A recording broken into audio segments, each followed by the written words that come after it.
Wow, it's been a long time since I was in high school. I think the last time I actually set foot in a gym like this was when I was sitting right over there as a student. I've been asked to speak a little bit about what freedom means to me. And just to introduce myself, my name is Eric Pearson. In 2011, I was a guard at the Tomb of the Unknown Soldier in Arlington Cemetery, Virginia.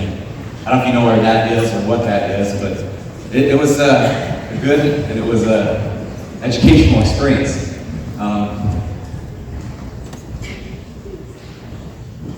It was hard though. It was really hard. I thought high school was hard. I didn't like high school. I think I was very shy. I was one of the kids that didn't say anything. I think I said 10 or 5 words my whole 10th grade year, and it was, you hold it like this. One of the teachers said, I had a puzzle, and I figured it out. And he said, come and tell us how you did that. And I just said, you hold it like this. And that was all I said in 10th grade. I want to tell you, if you're that kid, it gets better. You get over it, you grow up, things do get better. So in 2011, I was, and I saw apologize teachers. I tend to have word vomit and just everywhere. I try to make sense of things, but I will do my best to keep it short and simple. So I'm going to give you a choice. I have 3 stories that have stuck in my mind. Just, I can't get them out. They're fun, I hope. And I'm going to give you a choice to pick which one I tell, and I will try to find a way to route that back to how what freedom means to me. So I want you to say either Tinkerbell, President, or Mistake. So.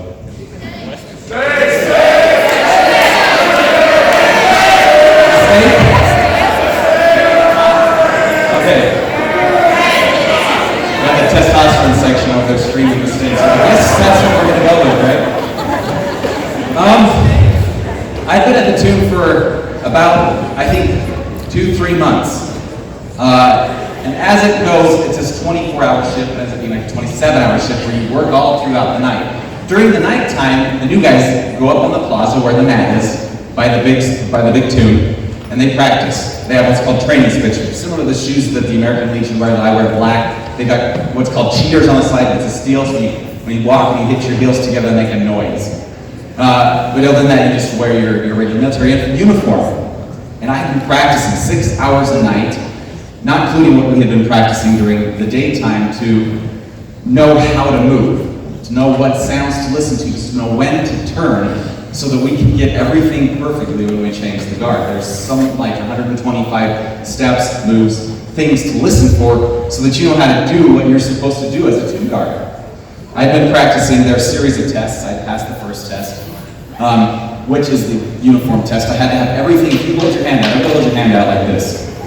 And try, without using your thumb, to get your fingers as close as you can to your thumb without touching. The moment right before it touches is about a 64th of an inch. If my uniform, anything on my uniform, my name tag, the awards, the unit number, the patches, anything was over a 64th of an inch, they call that a gig. A gig was just a weird term for, I don't know what it means still. Mistake. That was a mistake. And for each mistake, you had to do 21 push-ups for the unknowns, 3 unknowns, and then you do 1 free relief. I was on first relief.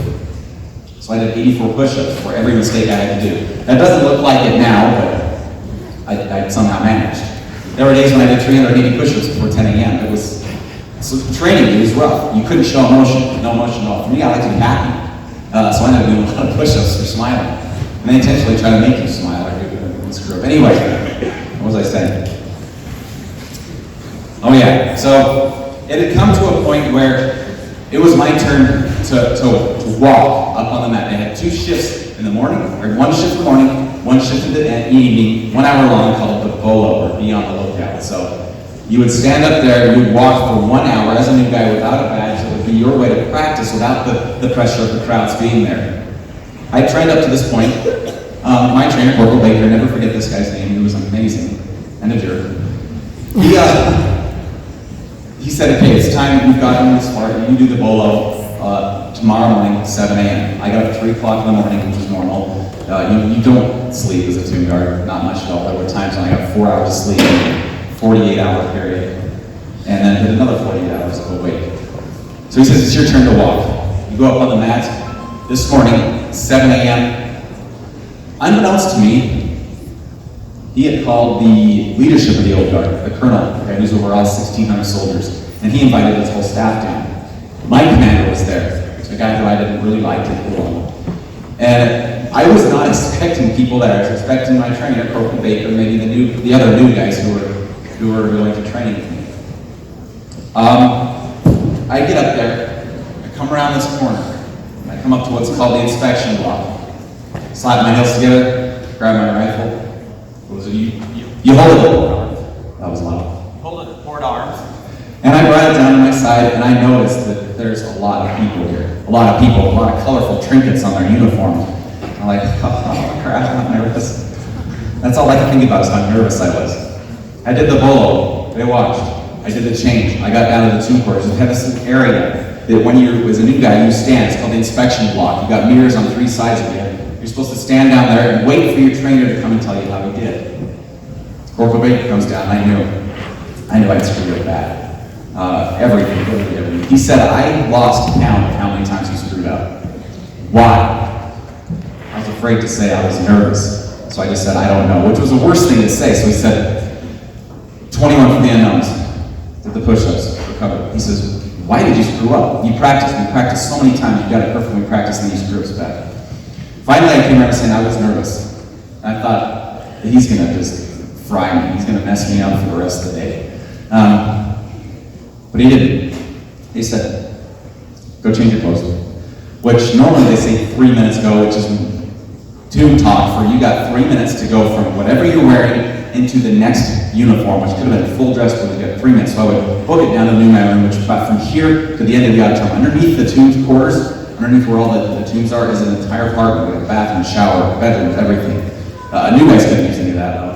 You had to earn that. So I changed, I came back, he's like, go to the reach room, which is where the new guys hung out and memorize your knowledge. We had 18 pages of things we had to memorize verbatim, tombs and locations and that kind of thing.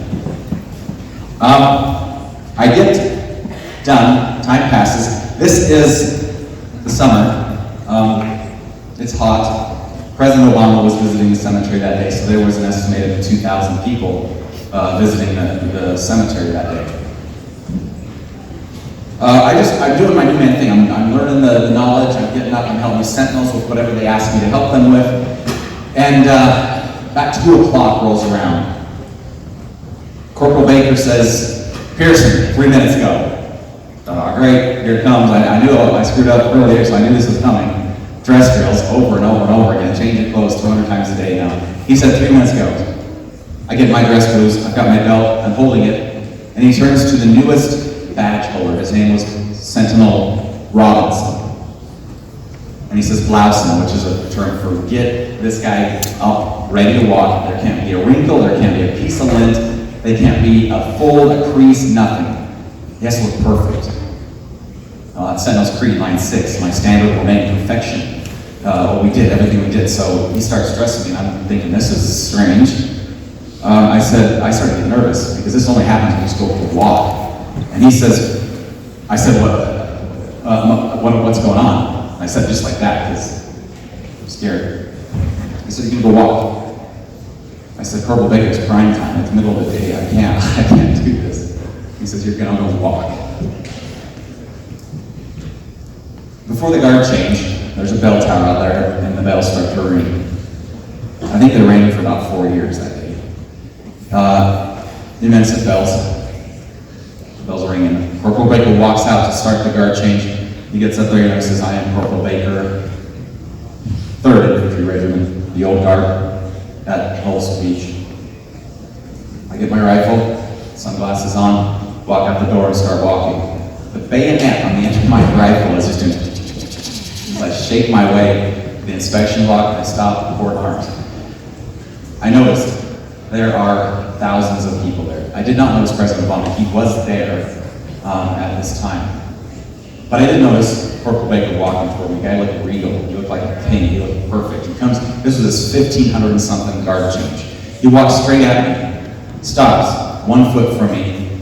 I bring my rifle back to port arms and I rack it. You pull the bolt back. He grabs it from me. and starts doing the inspection. He knew, he could see. I think everybody could see. I was scared to death. I'm standing there, I'm just hoping people don't notice that I'm shaking. Georgetown University is in DC. There's a fraternity there. In order to get into that fraternity, you have to film a tomb guard making a mistake. Some people will do anything to get a tomb guard to make a mistake. As I'm standing there, I notice over Corporal Baker's shoulder, there's a girl all the way at the end of the map. She's wearing a skirt, doesn't have anything underneath it, bikini top, doing everything she can to get my attention, to make me lose focus and to screw up. Corporal Baker, 1,500 some odd yard changes. There's a point in the inspection where you bring the rifle straight down, and you look down at the barrel, you rotate it around. When he brought that barrel down, he hit me in the belt. And it shocked me. I thought, not only there's two major things he did wrong there. You can never strike another soldier with a rifle. And he did that. And as a tomb guard, you cannot do that. That's a huge mistake. I thought, holy cow, he just screwed up. He made a mistake. He could be kicked out of the tomb for this kind of thing. I cannot believe he made a mistake. My mind latched onto that because he did everything perfectly, except that one thing. I don't remember the rest of the guard change except for one moment when I told President Obama to shut up, which was going to be the other story. Someday. When I ended the walk, I went down to the inspection block, and I'm standing there. And Corporal Baker says, "What did I do?" And I'm not allowed to say, "You screwed up." I can't do that. If I do that, I'll go home and I'll do push-ups until Earth moves. It'd be crazy. So I didn't want to say anything. I said, "I don't know." In other words, you don't say "I don't know," so push-ups again. He said, "No, get up and tell me what I did. Pretend you're not a guard for one moment and tell me what I did." I said, "Corporal Baker, you messed up." He said, "That's right, I did." "Why?" "I've got no idea why you messed up."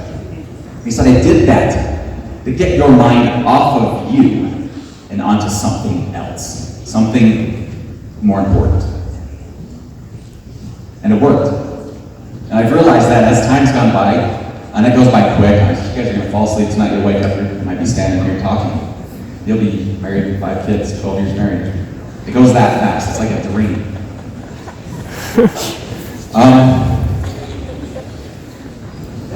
As time has gone by, I've always remembered this experience. And I've been able to apply that. If I keep my mind off of me and my problems and focus on other people, look them in the eye, say, "How are you doing? You're awesome." My life goes a lot easier. Now, what does that got to do with freedom?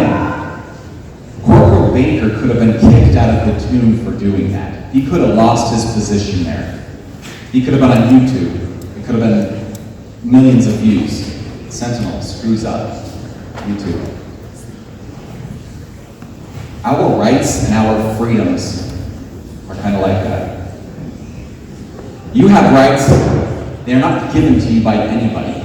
You get them because you were born. We hold these truths to be self-evident, that all men and women are created equal and endowed by their Creator with certain unalienable rights. Among these are life, liberty, and the pursuit of happiness. Unalienable, they can't be taken away. But you can be oppressed. The governments can take everything from you. Like Corporal Baker took a risk to lose everything. Our founding fathers said, if we write these words down, we're dead men. If the crown comes over, we will die for this. This is treason. But they did it anyway. And they did it so that we can have this country, so that we can have the freedoms that we have, that we enjoy. Isn't that amazing? You're very, very blessed. You guys are the 1%. You're born in the United States of America. You're among the most wealthy, most free, most privileged people in the entire world. When someone asks you, how are you doing? I am doing, you could respond with, I'm doing better than billions. Because you are. Even if you're that guy like me sitting out there, wondering, is this ever going to end? Is it going to get better? I can promise you it will. Exercise your rights. Vote. Exercise your right, freedom, to pursue your goals. Each victory sets a neural pathway in your mind that becomes easier and easier to follow. Once you have that one victory, you can do another. I promise you that. I promise that freedoms are so precious to us. And that's all I have to say. Thank you for having me.